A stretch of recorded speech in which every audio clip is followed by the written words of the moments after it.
told you black people needed white America to survive. They said we couldn't build it, couldn't run it, couldn't sustain it on our own. That was the story. That was always the story. But deep in the Mississippi Delta, in a place carved out of swampland by the bare hands of formerly enslaved people, a town proved every single word of that lie wrong. And when it did, the system came for it. Mound Bayou, Mississippi. At its peak, this town owned everything inside its borders. The bank, the hospital, the cotton gins, the railroad depot, the newspaper, the schools, every business, every dollar, every decision, black. And the most powerful men in America, from Booker T. Washington to a sitting president of the United States, came to see it with their own eyes. The system could not tolerate a working proof that black people did not need white America at all. So it moved to destroy what it could not defeat. But the full story of how they did it, and why they had to, is what they never wanted you to know. Let's go back to the beginning. Not the polished beginning, the real one. It is spring 1887. Two men stand at the edge of a swamp in Bolivar County, Mississippi. The land is wild. The heat is thick. There are no roads, no buildings, no nothing. Just trees, water, and mud as far as you can see. These two men, Isaiah T. Montgomery and his cousin, Benjamin T. Green, were both born enslaved on the same plantation. They know what it means to have nothing and to build anyway. So they buy 840 acres of this wilderness from a railroad company. The price is around $7 an acre, and they start clearing. Isaiah was no ordinary man. As a child, he had been taken from the fields and made to serve as a cabin boy for Union Admiral David D. Porter during the Civil War. He learned to read. He learned to navigate power. He watched how the world worked from the inside, and he never forgot a single lesson. There is also a third founding figure worth knowing, Joshua P.T. Montgomery, who came with Isaiah and Benjamin from Davis Bend and helped break that first ground. History has mostly forgotten Joshua. That is a pattern we will keep seeing. The first 12 settlers arrived from Davis Bend, where Isaiah and Benjamin's family had once managed an entire plantation operation while enslaved. These were not broken people. They were skilled, experienced, and determined. Within months, they have cleared fields.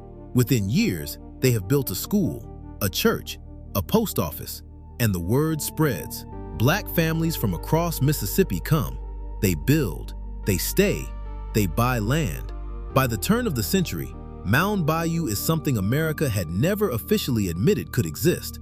A self-governing, entirely black town. No white bosses, no white landlords, no white sheriffs. Just black citizens running their own lives, on their own land, by their own rules. And they were winning. Then came Charles Banks, and this is where Mound Bayou stopped being impressive and started being dangerous. Banks was born in Clarksdale, Mississippi in 1873, the son of formerly enslaved parents. In 1900, he attended the very first National Negro Business League meeting in Boston, where Booker T. Washington called the room to action. Banks did not just listen, he moved. By 1903, he had relocated to Mound Bayou, and 1 year later, in 1904, he and Eugene P. Booz opened the Bank of Mound Bayou, one of the first black-owned banks in the entire state of Mississippi. Think about what that meant in 1904 Mississippi. Black people had a bank, their own bank, and the moment it opened, white-owned banks in the surrounding area had to actually compete for black customers. They had to lower interest rates. They had to treat black farmers with a measure of respect. Because black people now had somewhere else to go. That is economic power. That is what a bank does when black people own it. And Booker T. Washington, the most prominent black leader in the country at the time, looked at Charles Banks and called him the most influential Negro businessman in the United States. By 1907, Mound Bayou had 13 stores, 3 cotton gins, a sawmill, churches, schools, a newspaper called The Demonstrator. The bank was growing. Families were prospering. Cotton production hit 5,000 bales in 1908. The same year, President Theodore Roosevelt ordered his train to make a special stop in Mound Bayou so he could see it for himself. And this is where you need to hold this picture in your mind, because we are going to come back to it. Because what they built in that swamp was not just impressive, it was a threat. And somewhere, Powerful people were already watching. Hold that thought for a second. Hey family, real talk. YouTube has shut down channels for telling exactly these kinds of stories, so I need you to find us off this platform. Go to blackstories-untold.com, join our mailing list, and make sure we stay connected no matter what they do. Now, back to what happened next.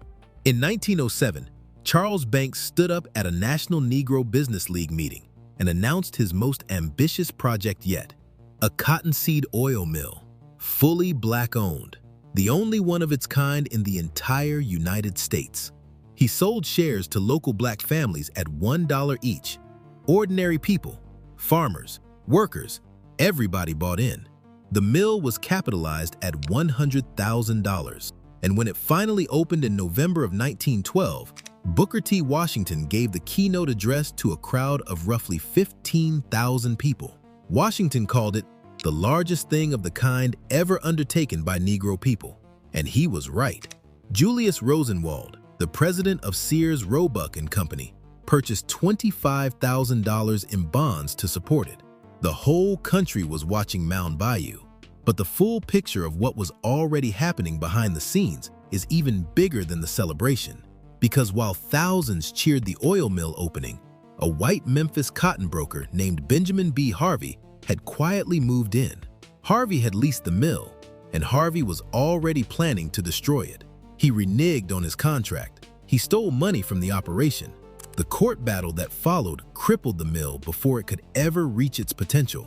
And when the cotton price crashed in 1911, the Bank of Mound Bayou was already strained. By 1914, state regulators moved in and shut it down. Charles Banks believed the bank had enough assets to survive.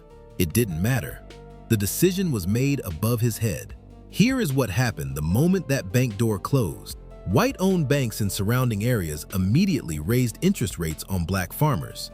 They required black farmers to use white-owned cotton gins instead of the black-owned ones in Mound Bayou.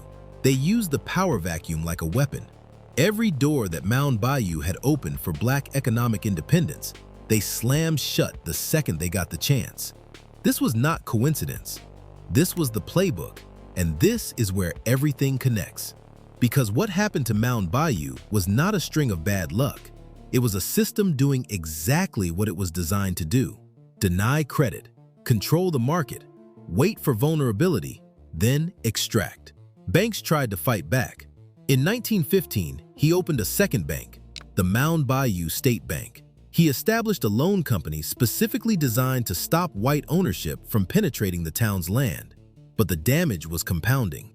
In November 1915, Booker T. Washington died, and Mound Bayou lost the most powerful national advocate it had. The town was now fighting alone. The Great Migration pulled working-age families north toward factory jobs and a chance to breathe. The cotton market crashed again after World War I. By 1920, most of the black families who had owned land in Mound Bayou were now landless sharecroppers, men who had owned property, men whose fathers had built this town with their hands, now working land they did not own, for wages they could not control. The system had come full circle. And in 1923, Charles Banks, the man who had built the bank, built the oil mill, and fought every step of the way, died of food poisoning in Memphis. He was 50 years old. But here is what they really hoped you would not find out. Mound Bayou did not die. It came back. In 1942, a doctor named Theodore Roosevelt Mason Howard arrived in Mound Bayou to run a brand new hospital, the Taborian Hospital, operated by the International Order of 12 Knights and Daughters of Tabor. The hospital had 42 beds, 2 operating rooms, an X-ray room, a blood bank, and a lab. Black families across the Delta could join on a subscription plan for roughly $8.40 a year. Some historians have called it the first health maintenance organization in America. Think about that. Black people in Mississippi, the most terrorized, most deliberately impoverished black community in the country, created a model for organized healthcare that the entire nation would eventually adopt. TRM Howard did not stop there. He built a 1,000-acre plantation, a home construction business, a restaurant, and the first swimming pool in Mississippi that black people were allowed to use. In 1951, he founded the Regional Council of Negro Leadership, the RCNL, right there in Mound Bayou, Mississippi's most important civil rights organization of the early 1950s. The RCNL organized a boycott against gas stations that denied Black people access to restrooms. They printed and distributed at least 20,000 bumper stickers. Their annual rallies in Mound Bayou pulled up to 10,000 people. Thurgood Marshall spoke from that stage. Mahalia Jackson sang. And one of the young men Howard brought to Mound Bayou to work as an insurance agent? Medgar Evers. Howard looked at Evers and saw a soldier. He mentored him, organized with him, and pointed him directly toward the civil rights movement. Medgar Evers would go on to become the NAACP's first field secretary in Mississippi. He was shaped, in large part, right here in Mound Bayou. Then, in August 1955, Emmett Till was killed. And when the world needed a safe place to gather evidence, coordinate journalists, and protect witnesses, they came to TRM Howard's home in Mound Bayou. His house became the command center for the entire investigation. Mamie Till Mobley, Emmett's mother, was there. NAACP attorneys were there. The reporters who told that story to the world were there. Mound Bayou was once again the most important Black town in America. And the system noticed. Death threats started coming for Howard, serious ones. In 1956, he sold most of what he had built in Mound Bayou and left for Chicago. His departure gutted the town's second rise. It was not a coincidence. It was pressure, applied until a man chose his life over his legacy. Then, the final act came slowly, the way these things always do.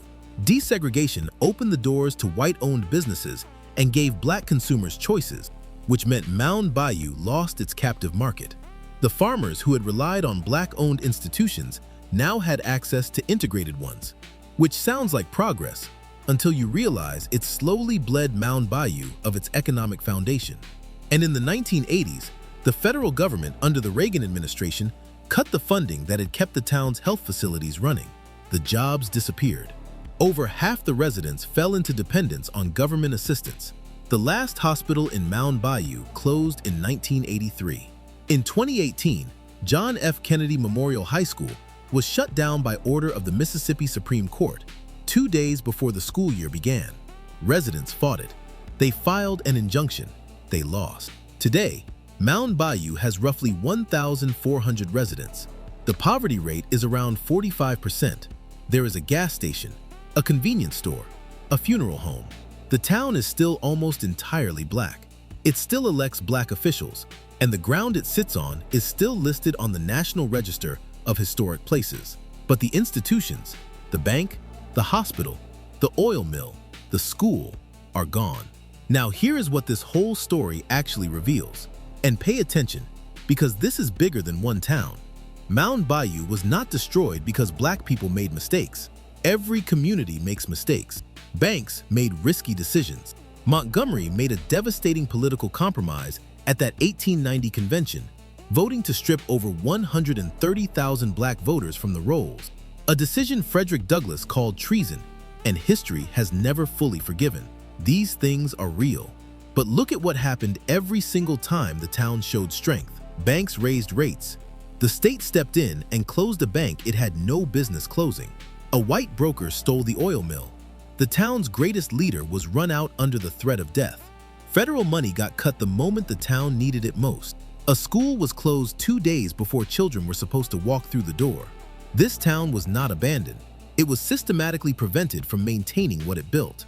The method changed every decade. Violence, then economic strangulation, then the slow removal of every resource that allowed survival. Same result every time.